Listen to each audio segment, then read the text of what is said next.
Queridos, esta semana que se passou, o pastor Daniel esteve diante da palavra do Senhor, procurando os mais ricos conselhos na palavra de Deus, e certamente o pastor Daniel recebeu do Senhor a mensagem, e agora teremos o privilégio de ouvi-la. Mensagem preparada com oração, com espiritualidade e com dedicação do servo do Senhor. A minha recomendação ao irmão e à irmã, aos nossos amigos, é que durante esta mensagem o irmão esteja em oração, para que Deus possa falar ao seu coração, como tem falado ao pastor Daniel de Deus, que terá a incumbência da entrega dessa mensagem aos nossos corações. Que Deus possa usá-lo da melhor maneira possível, pastor. Obrigado, irmão Mark. Deus abençoe sua vida. Bom dia, meus irmãos. Segundo a minha filha Camila, que tem 20 anos, a mensagem hoje vai ser como naquele estilo da old school, ou seja, só vou usar a Bíblia, não tive como preparar a projeção, eu sei que facilita bastante a comunicação, mas acho que vai dar para a gente entender alguma coisa, porque um auditório que conhece tanto da Bíblia, né, vai saber acompanhar com muita facilidade. Então, se você tiver a sua Bíblia aí, em qualquer formato, e quiser abrir lá em Provérbios capítulo 4, versículo 23, nós vamos ler esse versículo e depois vamos fazer referência a outras passagens, e aqueles que quiserem acompanhar, mas por hora apenas Provérbios 4, 23, eu tenho certeza que você vai sair daqui com esse versículo decorado. Aliás, eu acho que o que está escrito nesse versículo, você já deve ter ouvido o seu cardiologista falar, alguma coisa parecida. Provérbios 4, 23 diz assim: acima de tudo, guarde o seu coração, pois dele depende toda a sua vida. Muito simples, né? Acima de tudo, guarde o seu coração, pois dele depende toda a sua vida. Ouviu do cardiologista isso, algo semelhante ou não ouviu? Sim ou não? Eu sei que muita gente aqui vai ao cardiologista, vai. Eu sei que muita gente aqui precisa fazer um acompanhamento. Aliás, não é? As doenças do coração ainda hoje em dia são aquelas que estão entre o top das que matam mais pessoas. Hoje até as crianças precisam fazer os exames lá. Tem um aparelhinho especial para medir a pressão arterial das crianças. Já a criança logo cedo tem que fazer exame de colesterol, triglicérides, porque ninguém é de ferro, né? Quem resiste a um Big Mac, um Big Taste, um Mac Lanche Feliz, com tudo que tem direito, não é? As crianças hoje em dia têm esses problemas. E realmente, o coração da gente, se não tomar cuidado, para mesmo o relógio tem dificuldades, as artérias vão se entupindo. É um assunto que nós precisamos tomar cuidado. E se você nunca foi ao cardiologista, o seu personal deve ter falado sobre isso. Se você assiste Ana Maria Braga, os programas, qualquer lugar que você tenha contato, alguém já falou que você deve ter cuidado com a sua alimentação e com o seu coração. Bom, mas a mensagem hoje não é sobre você cuidar desse coração. A Bíblia diz que, acima de tudo, temos que guardar o nosso coração e a nossa vida depende dele, mas quando a Bíblia fala de coração, ela está falando, claro, em algumas passagens sobre o órgão, sobre o músculo, mas está falando principalmente da sede dos nossos sentimentos, das nossas emoções, dos nossos impulsos, algumas vezes até dos nossos pensamentos. Então, coração na Bíblia, algumas vezes é pensamento, outras vezes é sentimento, outras vezes é emoção, mas seja de que maneira for, quando a Bíblia fala de coração no sentido metafórico e não literal do órgão físico, é aquela nossa capacidade de nos relacionarmos com o mundo e especialmente com Deus. Então, quando o autor aos provérbios, esse provérbio diz que temos que tomar cuidado com o nosso coração, porque dele depende a nossa vida, ele está falando da nossa vida no melhor e mais profundo sentido. Na vida, eu não gosto de usar a expressão vida espiritual, porque não é isso, mas na nossa vida interior, na nossa capacidade de extrairmos o melhor dessa nossa existência. Por isso o conselho, olha, de tudo que você deve tomar cuidado, tome cuidado do seu coração. Cuidado com aquilo que você pensa, cuidado com aquilo que você sente, cuidado com aquilo que você deseja, porque dependendo de tudo isso, a sua vida será ruim, a sua vida pode mesmo chegar ao fim. Então hoje eu queria conversar um pouquinho com vocês sobre isso, sobre como cuidar do nosso coração. Como fazer com que nossos pensamentos, emoções, sentimentos, a nossa capacidade de relacionamento com Deus possa ser melhor. E nós estamos começando o ano, né? Hoje ainda é dia 15 de janeiro, ainda estamos naquela fase de planos, projetos, de ideais, agora eu vou perder o peso que eu ganhei nessas festas. Aí o Marco estava falando, ô pastor, você emagreceu? Eu falei, não, 3 quilos aí nessas festas, porque ninguém é de ferro, a gente precisa, né? Às vezes exagerar um pouquinho, mas não pode descuidar. Então, aproveitando aí a época, o tempo é janeiro, é tempo ainda de pensar sobre 2017, 2018 e ali por diante. Vamos pensar então, como é que nós podemos cuidar do nosso coração? Que conselhos a palavra de Deus pode nos dar, nos ajudando a cuidar da nossa vida, sentimentos, pensamentos, emoções? Vamos começar lembrando, por exemplo, daquele texto lá de Isaías capítulo 59, versículos 1 e 2, em que o profeta diz assim: a mão do Senhor não está encolhida para que não possa salvar, nem surdo, nem fechado o seu ouvido para que ele não possa ouvir, mas, o que acontece? Os vossos pecados fazem separação entre vós e Deus, entre vocês e Deus. Então podíamos pensar aqui como um conselho da palavra de Deus para nós cuidarmos do nosso coração, é aprender a confessar os nossos pecados, a não deixar que o pecado se torne um hábito, se torne uma rotina em nossa vida. Sei que falar de pecado hoje a gente não gosta muito, né? A gente gosta de coisas que nos coloquem para frente, vamos lá, vamos fazer, vamos acontecer, vamos conquistar, vamos tomar, exigir a promessa, vamos mandar Deus restituir aquilo que é nosso, tá? Mas a gente não pode esquecer, queridos irmãos, do pecado. Eu sei que nós vamos lembrar aqui daquele texto lá de 1 João, a Bíblia diz que todos pecaram, né? E 1 João vai falar que alguém que diz que não tem pecado é mentiroso. Está escrito isso lá, não está? 1 João, capítulo 1, versículos 8 e 9, está escrito isso, que todos nós temos pecado, e apesar de termos sido alcançados pela graça de Deus, lavados e purificados no sangue de Jesus, nós ainda continuamos recalcitrantes, teimosos, e pecamos, e caímos no pecado, nós somos pecadores. Mas a grande maravilha é que nós não temos necessidade de nos acostumar a ficar no pecado. Pelo contrário, se confessarmos os nossos pecados, o que acontece? Ele é fiel e justo para nos perdoar os pecados e nos purificar de toda a injustiça. Então o nosso coração, ele se entristece, a qualidade da nossa vida, do nosso relacionamento com Deus, até mesmo da nossa disposição em enfrentar as adversidades e dificuldades da vida, é afetado pelo nosso pecado. O pecado vai turvando a nossa visão de Deus, a nossa visão da realidade, das coisas espirituais e mesmo das coisas materiais, e vai nos afastando de Deus. Já leram o Salmo 51? Em que Davi faz lá uma oração depois de ter cometido pecados gravíssimos, e ali ele rasga o seu coração, ele mostra como ele está passado, quebrado, fisicamente, moralmente, espiritualmente. Ali ele se derrama, e ele só vai encontrar alívio, só vai encontrar uma melhoria na sua qualidade de vida, em todos os aspectos, depois que ele confessar. Enquanto eu calei o meu pecado, envelheci, eu sei de tão cansado, porque a tua mão pesava sobre mim, mas o meu pecado não mais ocultei do meu Senhor e Rei. É um cântico antigo, né, que a gente cantava, ainda canta bastante. Então a necessidade que o nosso coração seja limpo do pecado, que a gente consiga identificar aquelas coisas que nós estamos errando o alvo, e claro, à medida que nós vamos aqui aprendendo, à luz da palavra, vamos caminhando com Deus, nós vamos descobrindo qual o pecado que Deus quer que seja tirado da nossa vida. E olha, não tenha medo. De vez em quando eu estava exercendo o ministério pastoral, chegava alguém, pastor, tem até vergonha de Deus. Mas por quê? Não, que eu fiz isso aqui. E aí eu fui lá e pedi perdão, e sabe o que aconteceu? Fiz de novo. Mas não tem jeito, sabe o que aconteceu? Again, e again. E falei, o que você fazia?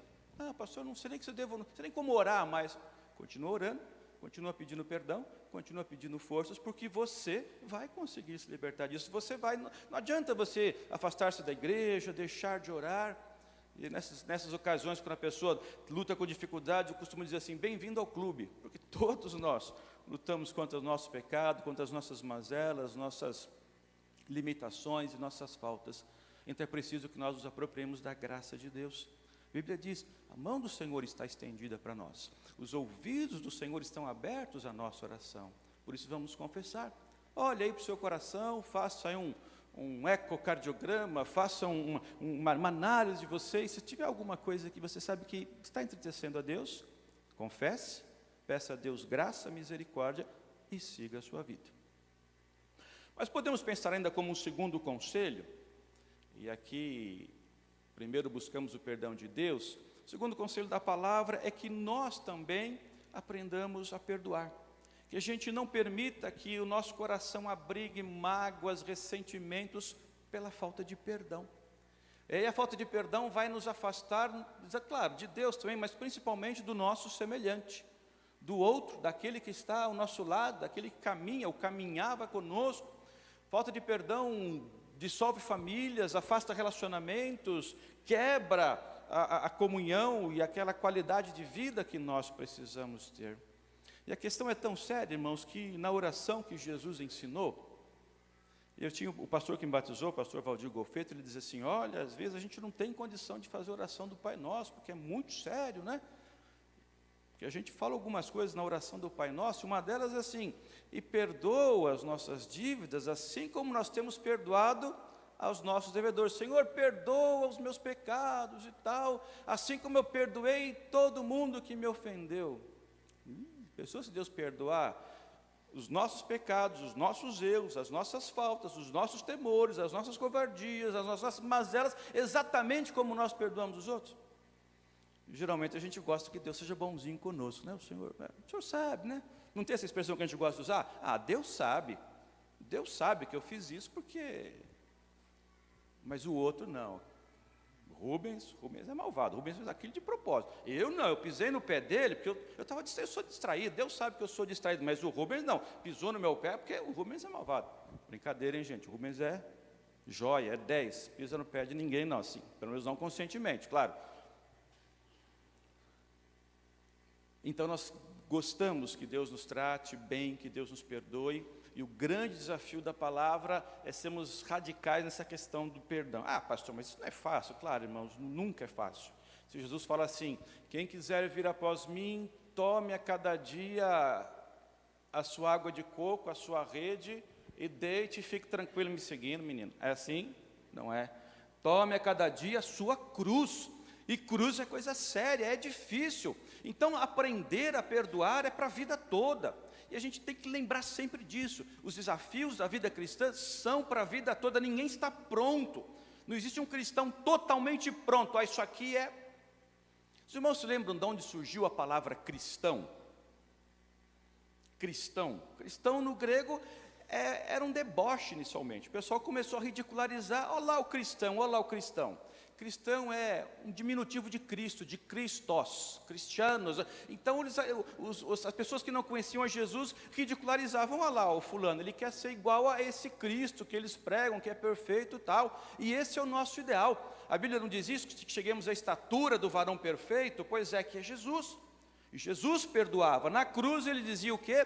Pai, perdoa-lhes porque não sabem o que estão fazendo. Então, esse é o nosso ideal. Ninguém chegou lá ainda. O que acontece o dia que nós chegarmos à perfeição? Deus falou, opa, promovido, vem para o céu. Ninguém chegou lá, ninguém. Então, é uma coisa para nós não desistirmos. É preciso exercitar o perdão, é preciso pedir graça, misericórdia a Deus, para que possamos aprender a perdoar, para que possamos aliviar o nosso coração desse fardo. Quando nós não perdoamos, há um fardo extra que é colocado em nossa vida, sobre os nossos ombros, e nós vamos envergando, e é claro, se nós acabamos nutrindo raiva, ódio, ressentimento, rancor em nosso coração, nos afastamos do nosso semelhante, nos afastamos do nosso próximo, e acabamos também por nos afastar de Deus.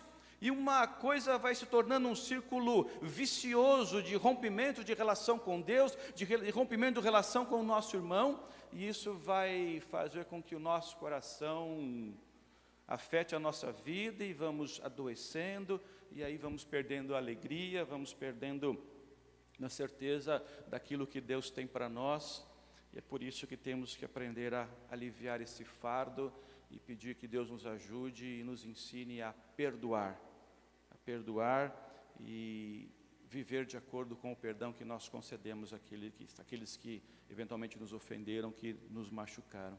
Preciso entregar tudo a Deus, que é o justo juiz, e vai dar cada um segundo as suas obras, é o que diz a palavra de Deus. Mas no outro conselho que podemos encontrar aqui na Bíblia, é que para que o nosso coração seja um coração bom, forte, pulsante, para que a nossa qualidade de vida total, de Zoe, seja realmente uma vida boa, é preciso aprender a olhar mais para o alto. E eu não estou falando para você olhar para o teto. Quando eu era pequeno, meu pai dizia: filho, lá em São Paulo, a gente morava em Santos, lá em São Paulo, se você parar num prédio, se você parar na frente de um prédio e ficar olhando para cima assim, daqui a pouco está todo mundo olhando. Já fez isso em São Paulo? Não é sério? Vim a São Paulo, que eu fiz a primeira coisa, fiquei olhando lá. E se tiver alguém olhando, você também não para olhar? É gozado, né?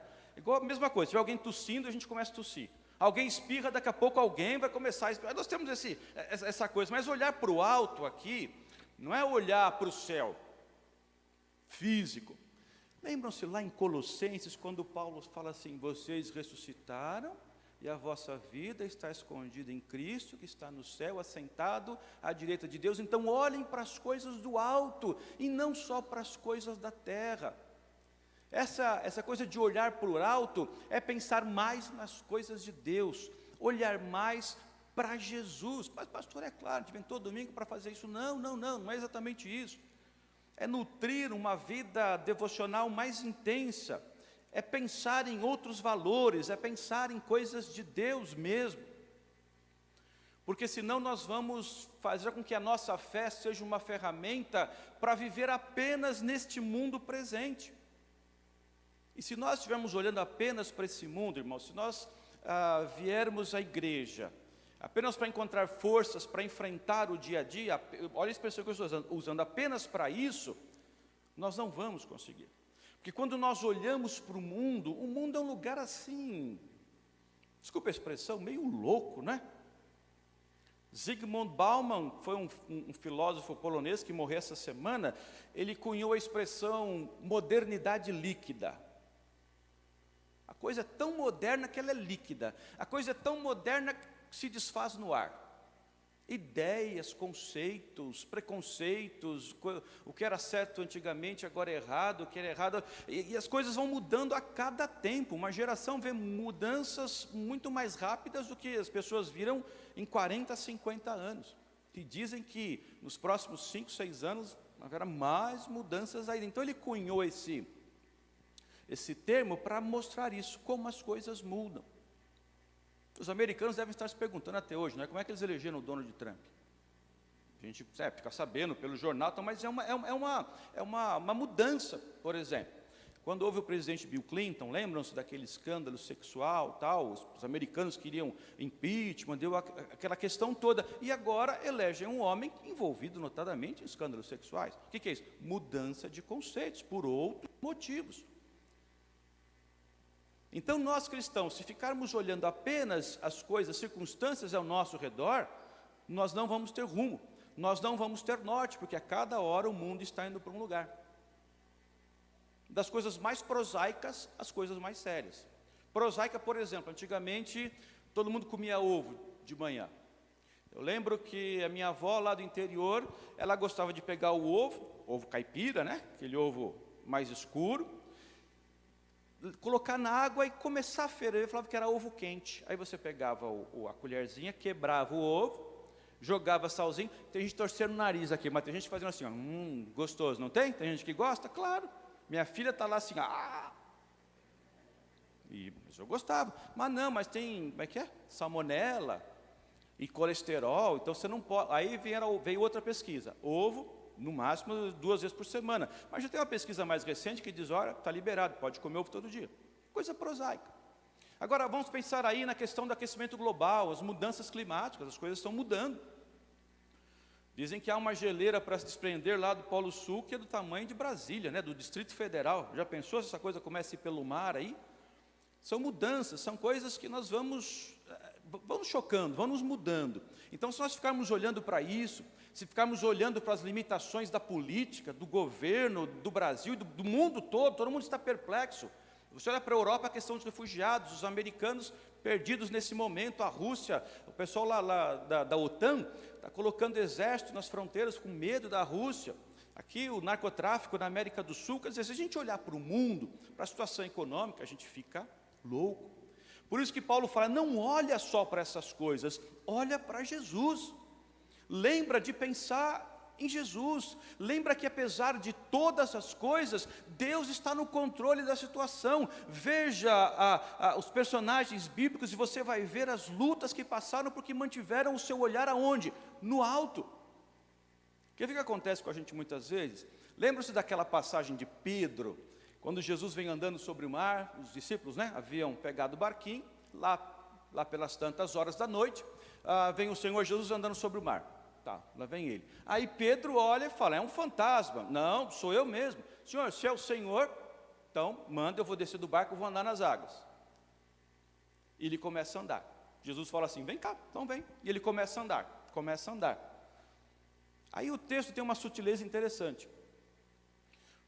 Pedro está andando sobre as águas. Ele está olhando para Jesus. Aí o texto diz assim, aí ele começou a olhar as ondas e sentiu o vento. O que aconteceu com ele? Começou a afundar. E eu falei, puxa vida, se colocasse o nome aí, Daniel, acho que era a mesma coisa. Porque tem horas que a gente pensa que está andando sobre as águas, A gente está andando e puxa, como é legal, tudo vai bem, tudo dá certo. De repente a gente começa e tem que gritar, Senhor, salva-me. Jesus estende a mão para nós. A metáfora aqui é aplicável. Se não queremos submergir, afundar, se não queremos que o nosso coração dê um impacto, uma síncope, é preciso perseverar em olhar para Jesus. Apesar de todos os obstáculos, a dificuldade, do vento que é forte, das ondas que são assustadoras, é preciso olhar para Jesus sob pena de nós nos afogarmos, sob pena de nós deixarmos a caminhada cristã. Então é preciso que forçosamente voltemos o nosso olhar para Jesus, continuemos a olhar para Ele, não olhe só para aquilo que você quer na vida. Claro, quem não quer uma vida melhor? Quem não quer uma roupa melhor, um carro melhor, uma escola melhor, uma aparência melhor, uma saúde? Todos nós queremos, mas a vida é mais do que isso. A vida cristã, meus irmãos, ela vem de uma tradição, digamos assim, oriental, em que as pessoas olhavam de maneira mais transcendental, e talvez essa seja a questão, olhar a nossa fé de maneira mais transcendental e não como uma ferramenta para ter melhor qualidade de vida. Porque muita gente que se esforça, que trabalha, consegue muita coisa material, você não precisa nem da ajuda de Deus nesse sentido, como as pessoas às vezes falam, de estalar o dedo e conseguir tudo. É preciso que lembremos quando Paulo diz assim, se é só para esta vida que nós esperamos em Jesus, lembra-se lá em 1 Coríntios 15, se é só para essa vida que nós esperamos em Jesus, o que é que nós somos? Os mais miseráveis de todos os homens. O irmão agora da escola dominical estava falando que ser cristão é entender-se como servos, é justamente isso. É saber que nós estamos aqui, é claro, Deus vai nos abençoar maravilhosamente, mas há mais coisas a ser feita. E eu não sei de vocês, mas às vezes eu fico tão envergonhado diante das coisas que eu quero, diante das coisas que me chateiam, e com os problemas que algumas pessoas têm na vida. Essa semana mesmo, quando você leva um soco no estômago assim? Espero que você nunca tenha levado, mas é mais ou menos isso. Está uma dor aqui na boca do estômago. Simone ligou para o meu dentista, tive um problema aqui, quebrou meu dente, o dentista só vai poder me atender dia 30 de janeiro. Poxa vida, mas eu tenho que pregar nessa igreja, eu tenho que ir para lá, eu tenho isso, eu tenho aquilo outro, tudo aquilo outro. Aí um amigo meu manda uma mensagem no Zap. Você pode ajudar aqui? Na hora que eu abro a mensagem, um menininho de uns 6 meses mais ou menos, meu amigo pedindo ajuda para comprar uma prótese para os olhos do menino. Na hora que eu olho, o menininho não tem os 2 olhos. Eu não tive nem coragem de perguntar o que era. Mas o menino não tem os globos oculares. A família está pedindo dinheiro para comprar uma prótese para deixar uma aparência melhor. Falei, senhor, entendi. Eu não tenho problema. Meu dentista, caísse meu dente aqui, ficasse banguela, rindo com os irmãos aqui, o que é isso? Não é? Então, quando a gente olha para o alto, irmãos, a gente consegue ter esses insights, saber que os nossos problemas não são tão grandes. Olha, Eu sei que tem gente desempregada, gente que está doente, mas Deus tem mais, além dessa aflição para você, viu? Se você está passando por uma aflição, olha para o alto e Deus vai estender a mão para você, eu tenho certeza disso. São muitos anos de ver Deus agindo na vida das pessoas, de ver as pessoas entrarem pela porta da igreja chorando, e depois saírem sorrindo, porque olharam para o alto e encontraram o alívio, a salvação e aquilo que precisavam na pessoa do Senhor Jesus. E isso nos leva então ao próximo conselho da palavra. Olhar para o alto vai fazer com que a gente creia mais em Deus, que a gente saiba que é Deus que está tomando conta, é Deus que conduz a história, é Deus que vai agir, é Deus que consegue intervir em nossa história. E aí vamos lembrar de outra passagem de Jesus e os discípulos, também no mar da Galileia, em que estavam naquele barquinho, e aí de repente vem uma grande tempestade, e os discípulos: Senhor, o Senhor não se importa que vamos morrer? E Jesus vai, levanta-se, tá bom, aquieta o mar, a tempestade se acalma, e Jesus fala: mas o que aconteceu? Por que tanto medo? Será que vocês não têm fé? E eu acho que nós, a cada tanto, meus irmãos, temos que perguntar: será que nós realmente temos fé? Ou será que nós aprendemos a recitar fórmulas? Será que nós confiamos em lenços ungidos, em camisas sujas de sangue? Claro, cada grupo religioso tem os seus talismãs, né, os seus mandalas, a sua maneira de acreditar. Será que nós não achamos que através de uma vida que cumpra regras, é isso que vai atrair a bênção de Deus sobre nós? E aí temos que pensar: será que temos a nossa fé? Fé como firme fundamento das coisas que se esperam, prova das coisas que se não vê, fé que nos leva a andar por fé mesmo e não por vista, não apenas quando as circunstâncias estão agradáveis. Preciso que o nosso coração seja submetido a esse escrutínio, a essa análise, para ver: eu estou realmente confiando em Deus? A minha fé está em Jesus? Fé, em outras palavras, é dependência. Desde muito tempo, quando eu tenho que preparar alguém para se batizar, o primeiro versículo que eu ensino, o primeiro versículo que está na palavra de Deus, que eu digo e que tem que nos acompanhar a vida toda, é: pela graça sois salvos por meio da fé. Isso não vem de vós, mas é o quê? Um dom de Deus, e não vem das obras, para que ninguém se glorie. Então isso diz muito sobre nós e sobre Deus. Não tem obra que eu faça que compre a salvação. Mas quando eu digo pela fé que eu sou pecador, quando eu reconheço o meu pecado, me arrependo e convido Jesus, dizendo: Senhor Jesus, eu aceito o sacrifício do Senhor na cruz, eu sei que o Senhor morreu e ressuscitou para me dar a certeza da vida eterna, e o convido para entrar na minha vida, então eu sou salvo pela graça. Porque se eu pudesse comprar a salvação, Jesus não precisaria ter morrido.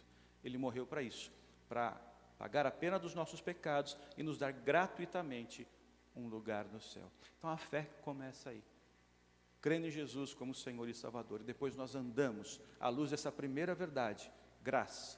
Deus nos abençoa porque somos bons? Não, Deus nos abençoa porque Ele é bom. Pastor, o senhor acredita quando alguém vai em alguma igreja, vai em algum lugar e diz que é curado? Eu falei: eu acredito, porque Jesus diz assim, que Deus faz chover sobre bons e maus, dá o sol para quem? Para justos. Deus abençoa, Deus tem misericórdia de todos, Deus abençoa a todos. Agora, salvação é outra coisa, e nós precisamos de fé para a salvação e fé para caminhar no dia a dia, buscando forças em Deus, tanto para que Ele nos ajude, intervenha em nossas situações, quanto também para que nos instrumentalize, para que sejamos servos uns dos outros. Então, cuide do seu coração crendo mais em Deus. E finalmente, cuide do seu coração, sua vida depende dele, enchendo o seu coração de coisas boas, enchendo o seu coração de bens. Jesus contou uma parábola certa vez do homem que do seu bom tesouro do coração tira coisas boas, e ele vai dizer: por isso que a boca fala daquilo que está cheio o coração.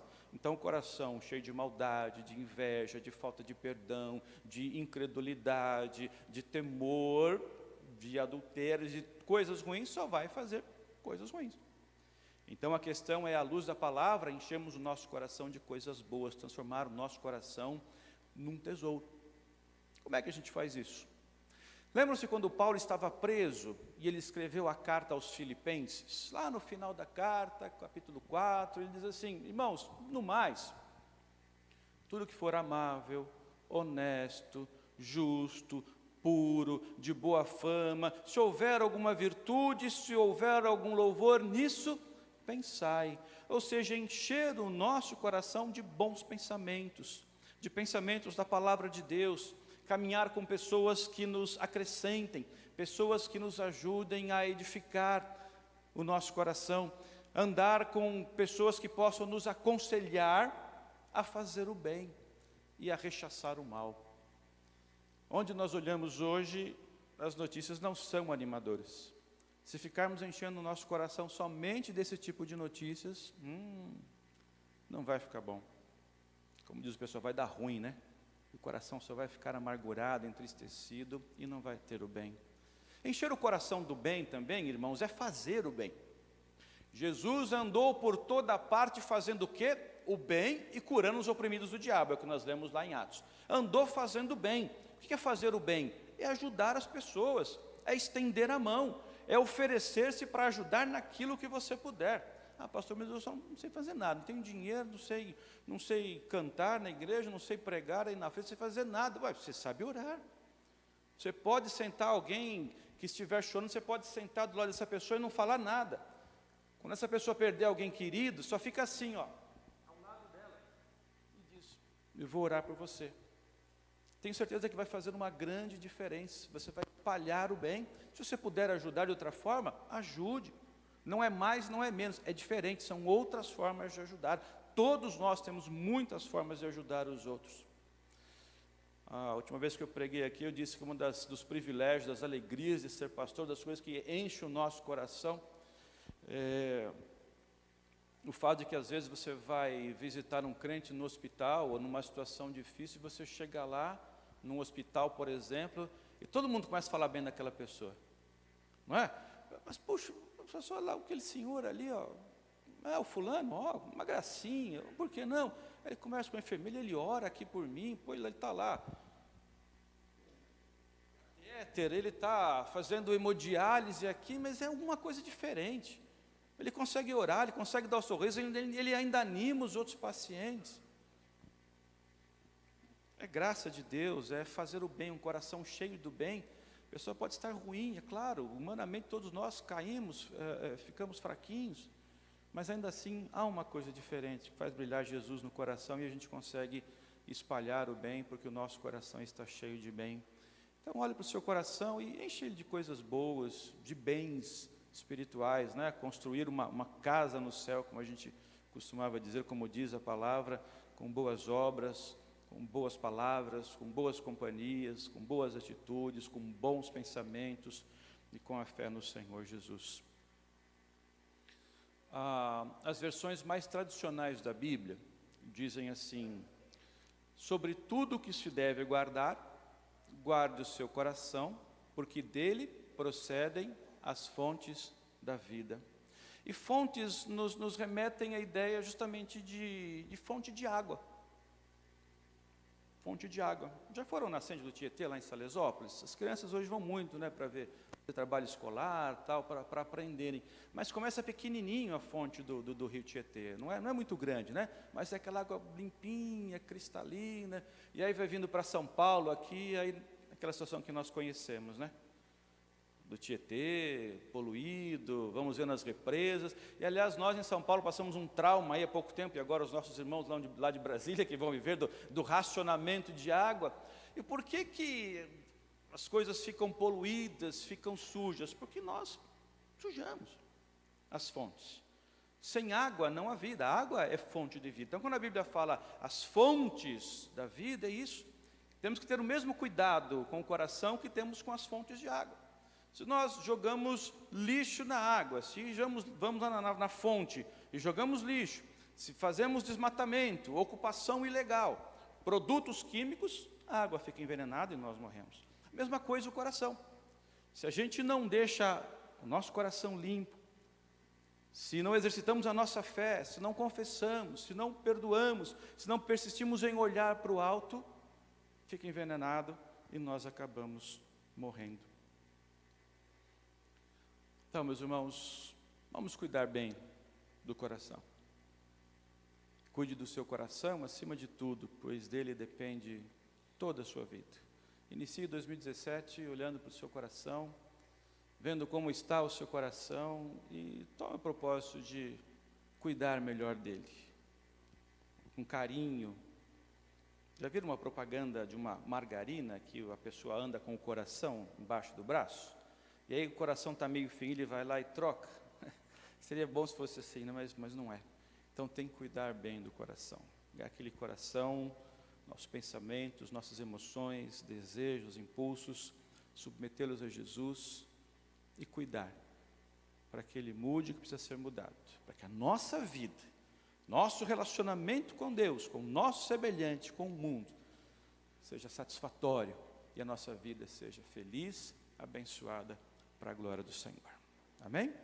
Vamos orar? Feche seus olhos e olhe o seu coração e peça para Deus agir no seu coração e tome o propósito de cuidar melhor dele nesse ano de 2017. Senhor nosso Deus e Pai, nós agradecemos ao Senhor a bênção desse dia que nós estamos vivendo na Tua presença. Agradecemos porque o Senhor está conosco, o Senhor está em nosso coração por causa da Sua graça e da Sua misericórdia. E pedimos que o Senhor nos ajude a cada dia a cuidar do coração, que tenhamos cuidado com nossos pensamentos, sentimentos, emoções, desejos, que tudo isso submetido ao Senhor possa trazer grande bênção, paz e alegria para a nossa vida. Quero pedir ao Senhor também que olhe para o coração de cada um dos meus irmãos e irmãs que estão aqui nessa manhã, que o Senhor conheça cada necessidade e ainda mais que o Senhor supra cada necessidade, como somente o Senhor sabe, como somente o Senhor tem poder para fazê-lo.